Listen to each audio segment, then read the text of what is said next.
네, 안녕하십니까. 반갑습니다. 역전불패 TV의 고대표입니다. 자, 오늘은 여러분들께 뭐 매물을 전달해 드리는 것보다도 요즘 저희 시청자분들도 그렇고요. 전화 문의를 굉장히 많이 오시는데 오피스텔이죠. 아파트들이 굉장히 뭐 청약 부분도 과열이고요. 일반 매매로 매수를 하려고 해도 뭐 굉장히 또 비쌉니다. 그래서 아파텔이라고 합니다. 아파텔에 대해서 문의가 굉장히 많이 오십니다. 아파트를 구매를 해도 되는지 아직까지도 뭐 아시는 분들은 다 아시겠지만 궁금해 하시는 분들이 굉장히 많으시기 때문에 오늘 제가 한번 방송을 한번 만들어 봤습니다. 한번 끝까지 봐주시길 바라겠습니다. 아파텔이라고 하는 것은요, 바로 오피스텔이라고 하는 겁니다. 오피스텔이 바로 아파텔인데 주택에서 취득세란 부분이 이제는 중과가 되면서 8월 10일 이후부터는 이제 각광을 받기 시작을 합니다. 오피스텔 같은 경우에는요, 건축법에 의한 일반 건축물이기 때문에 상가재산세분이 나옵니다. 주택이 아니기 때문이죠. 취득세가 중과가 안 된 또 굉장히 또 매력 있는 상품으로 각광을 받고 있는데 그 중에서도 아파텔이 인기가 있는 이유는 단 한 가지입니다. 3베이, 4베이 아파트처럼 똑같이 대규모로 구성을 해서 공급을 하기 때문에 굉장히 인기가 좋습니다. 뭐 비싼 아파트 못 들어간 분들은요, 또 사전 청약 같은데 들어가지 못하시는 분들은요, 아파텔로 굉장히 전환하시는 분들이 굉장히 많으십니다. 살면서 차이까지도 바라볼 수 있는 그런 또 상품으로 바뀌어버렸기 때문에 인기가 또 굉장히 많습니다. 그래서 오늘은요, 취득세, 그 다음 보유세, 양도세 부분에 대해서 여러분들과 함께 한번 얘기를 한번 나눠보겠습니다. 네, 첫 번째로 우리가 짚어봐야 될 부분은 바로 취득세입니다. 여러분, 취득세라고 하는 건 다 아시죠? 물건을 우리가 취득을 할 때는요, 주택이나 건축물이나 취득을 할 때는 모든 재화에 대해서 취등록세라는 걸 내게 됩니다. 2020년도 8월 12일부터 어떤 일이 생겼냐면요, 취득세 중과, 자, 주택이 두 채, 자, 세 채를 살 경우에는요, 취득세를 중과하겠다라고 하는 지방세법을 개정안을 시행을 합니다. 자, 그래서 이제 급하신 분들은 이제 발등에 불이 떨어지는 겁니다. 두 채부터는 취득세가 8%입니다. 세 채부터는요, 12%의 취득세를 내기 때문에 아예 이제는요, 다주택자로 투자를 할 수가 없다는 거예요. 하지만 오피스텔은 가능하다는 겁니다. 오피스텔은 주택법에 의한 주택이 아니기 때문에 중과 대상에 들어가지 않는다는 겁니다. 그리고요, 규정에 보시게 되면 건축물 대장의 주택으로 기재가 된 것만으로 규정을 하고 있습니다. 하지만 우리가 오피스텔을 우리가 건축물 대장을 떼보시면요, 뭐로 나오죠? 오피스텔이나 업무시설로 딱 나오죠. 자, 그렇게 되면 건축물 대장상의 주택이 아니기 때문에 취득세 중과가 안 된다라고 하는 그런 세제 혜택이 있다는 겁니다. 그래서 오피스텔로 많이 투자용으로 많이 몰려든다라는 거예요. 그런데 아파트는요, 차익형까지 겸할 수 있는, 더블 수익까지 겸할 수 있는 그런 더블 상품이기 때문에 관심이 굉장히 많다는 얘기입니다. 그러면 일단은 우리가 오피스텔을 분양받을 때 시점부터 해서 어떤 절차가 있는지를 한번, 자, 이왕 하는 김에 한번 살펴보겠습니다. 첫 번째는요, 환급 부분이 있습니다.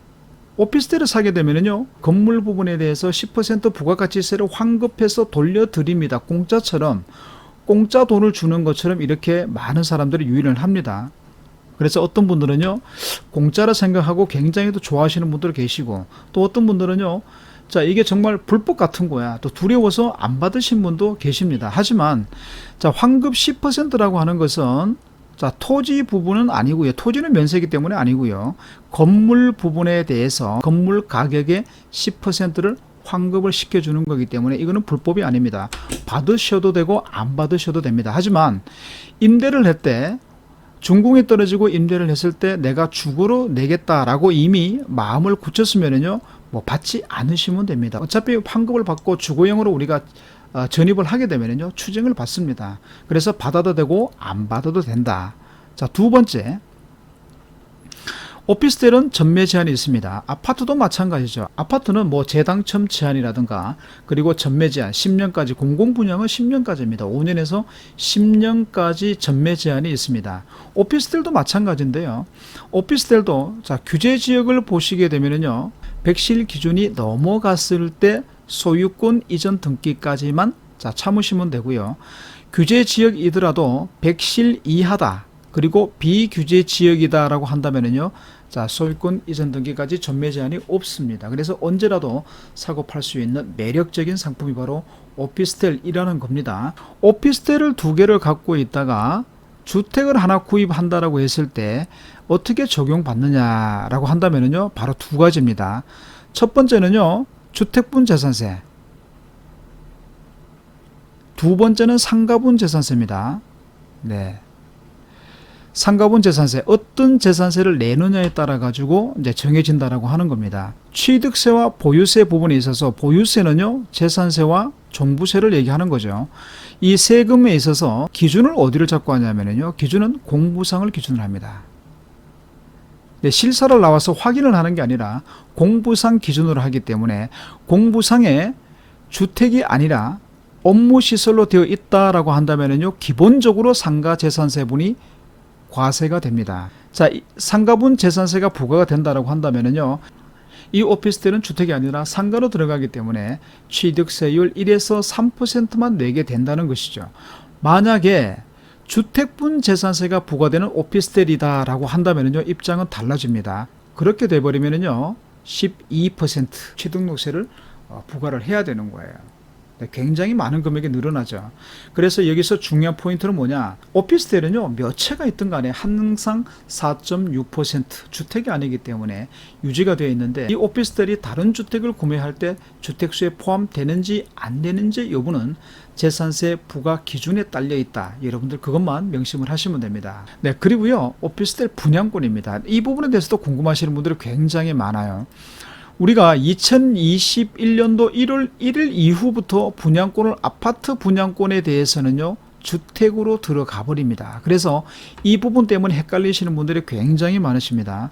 그래서 오피스텔 분양권은요, 주택으로 사용할 것인지 업무시설로 사용할 것인지 확정되지 않는 상태이기 때문에 오피스텔 분양권은 취득세 중과 여부로 판단할 때 주택수에 포함되지 않는다라고 보시면 됩니다. 자, 요거 하나는 명쾌하게 알고 가시면 될 것 같고요.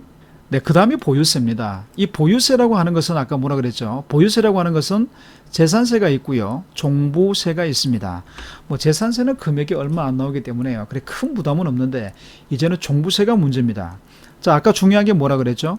주택분 재산세를 내는지 상가분 재산세를 내는지에 따라 가지고요, 취득세와 보유세는 공부상을 기준으로 한다고 제가 말씀을 드렸습니다. 주택이 한 채 있는 상태에서 오피스텔 하나 구매를 했습니다. 그런데 알고 봤더니 주택분 재산세를 내고 있는 오피스텔을 과감하게 구매를 한 겁니다. 자, 그렇게 되면은요, 이제는 종부세를 우리가 1년에 한 번씩 종부세를 내게 되는데 2021년도 1월 1일부터는요 종부세가 중과가 됩니다.